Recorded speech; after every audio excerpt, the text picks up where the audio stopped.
So I'm the last section of our programme, as was promised at the beginning of the morning, was to think about staff, and Shirley just cued us in so nicely to do that, to think about how what our ourselves and how we impact on our service users, but also how we look after ourselves. And never has been more important than during the pandemic. I'm going to hand over to a wonderful team with Bashir, Arif, and Olivia. I think it's Olivia that's joining today. Rhiannon and Nicole. The team has been slightly hit by COVID, but they've regrouped and are going to tell us about keeping well in the pandemic. So I'm going to hand over to you guys to take us towards the end of the morning. In whichever order you take care fits. Is it Bashir first? Yeah. Okay. Good morning, everyone. Estelle, good morning, everyone. And Estelle, thank you for inviting us. It's going to be a sort of team presentation. So I think we're all going to be fairly crisp. There's lots of words on the slides that we're going to show you, and you can read some of those at leisure. But we're going to sort of try and take you for a quick jaunt through some of the areas. Largely, it divides up into kind of strategic planning, but also very much the operational delivery of service. And I think Shirley talked a bit about leadership being really important. We've moved during the pandemic from health and well-being of staff being seen as a nice to have to business critical. That I think is as a result of the pandemic, but I think we've finally got there. So if we could have the first slide, please. Next one, please. Yeah, so this so one of the things we've been doing is very much talking to all the in Northwest London. We have an integrated care system. All the various organisations are represented, and the people directors, the HR directors for those different organisations meet on a regular basis.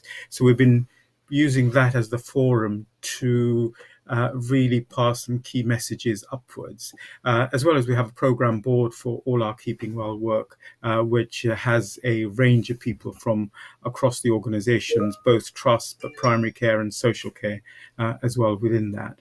Happy to say we're very much advised by professional psychological leads like Estelle and also other colleagues.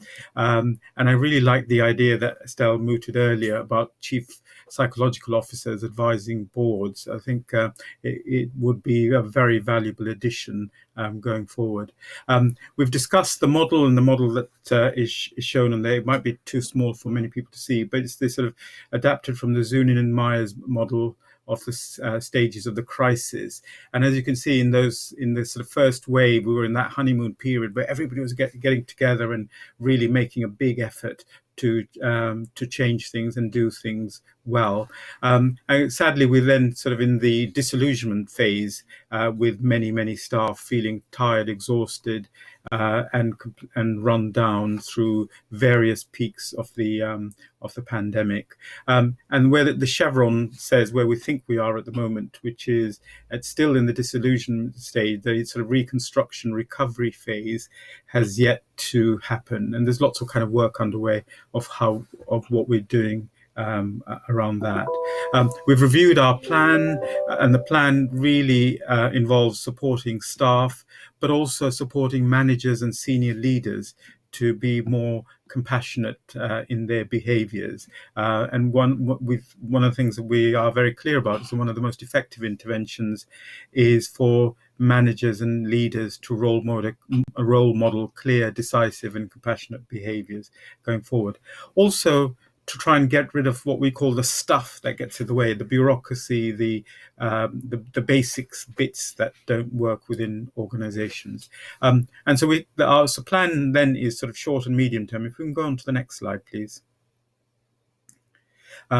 So we focused during the various surges on the physiological essentials, everything from kind of making sure that staff were having breaks, had clear, concise information, that they took annual leave, they had taxis and also accommodation support where that was needed, but also spiritual and financial well-being support where there was that was needed. All the kind of hygiene factors were important.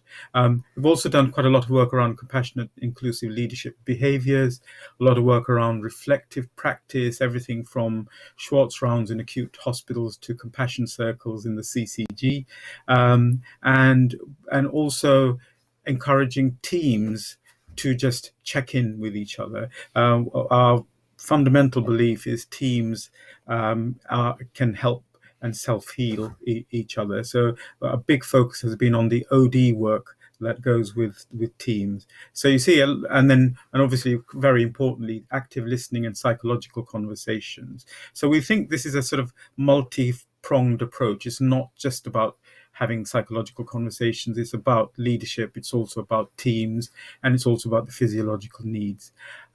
That's a kind of been our short and medium term plan.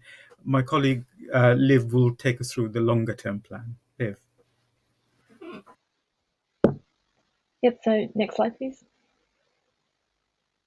So here you can see our development plan for our longer term health and wellbeing framework displayed here on what we call our flower diagram.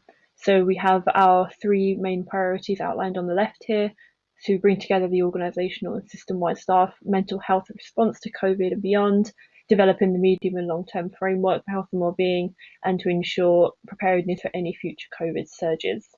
So our longer term framework moves beyond the immediacy and the short term response of COVID pressures. And as you can see in our vision for staff and health and wellbeing on the right, we want to recognise and support all our staff to rest and reset and recover post-COVID, and to retain an ongoing strong focus on staff physical, mental and emotional wellbeing. So we have both our own medium-term framework and the National Health and Wellbeing Framework, and have coalesced the two to develop our longer-term plan for staff and health and wellbeing. It has 7 components, as you can see here, beginning with a focus on empowering people to take ownership of their own health and well-being, moving on to relationships and interpersonal dynamics, how we act within teams and with each other and with our colleagues, then providing health and well-being support to managers and leaders in their well-being guardian roles, and improving our physical workspaces and environments with things like restrooms and things like that. We then have a focus on data insights, ensuring that we collect and extract meaningful data to create informed intelligence.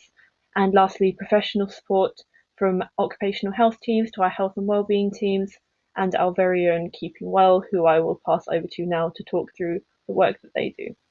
Yeah, so my name's Nicole. I'm a psychologist and I work with Keeping Well. And Keeping Well service is one of 5 staff wellbeing hubs across London. So I'm just going to talk a bit about the North West London hub today.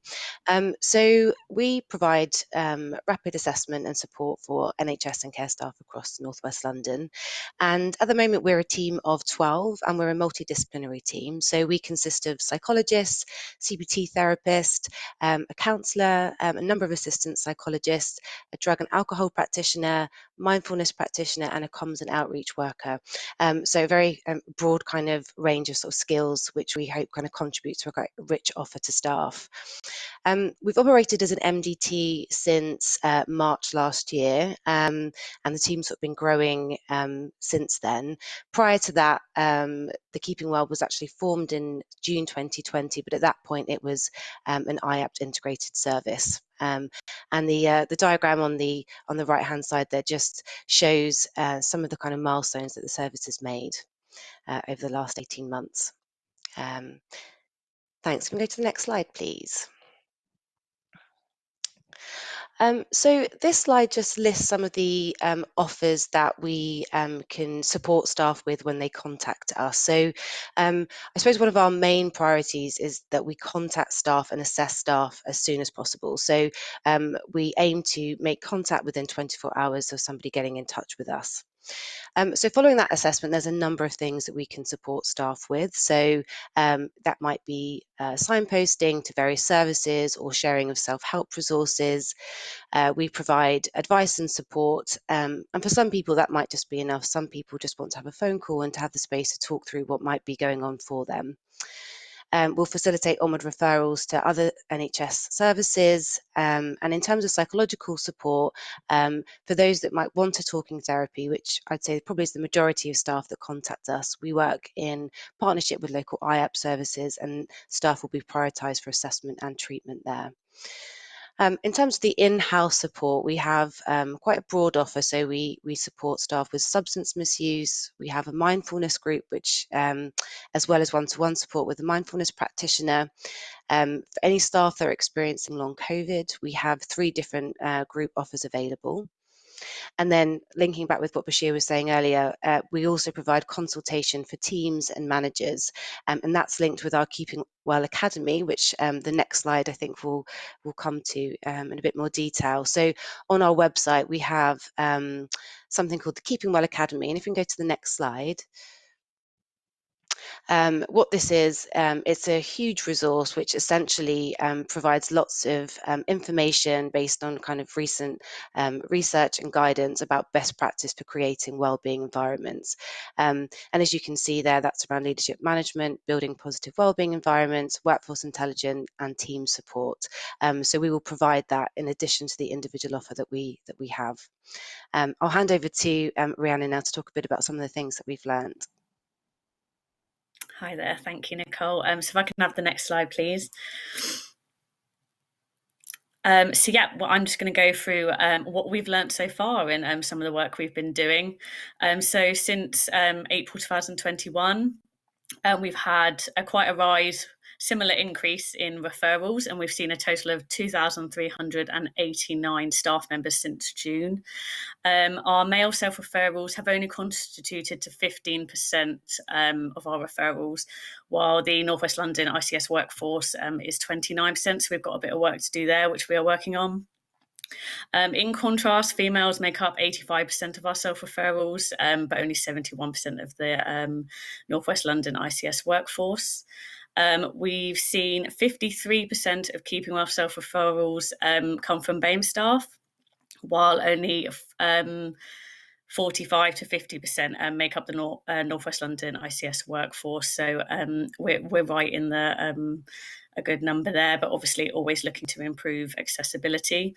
Our white staff make up 47% of our self-referrals. And so far, the most common profession that we've seen seeking support is nursing. There's a little pie chart on the right there of our top 5 most common professions that we've seen. So that includes administrators, doctors, managers and team leads, and also healthcare assistants. Next slide. So by far, what we found from just some data analysis is by far the most predominant issue that staff are presenting with are depression and anxiety. There's another little pie chart on the right there that you can see some of the other issues that we're seeing. Work-related stress is also one of the most significant presenting factors in staff seeking psychological support from us. And also from feedback from staff, we found that morale is low, while reported work pressures remain high. Obviously, COVID has been a huge reason for that. And many staff have also reported finding it difficult to engage with wellbeing offers when the demand and workload is high. And that's obviously something that Keeping Well is looking to tackle.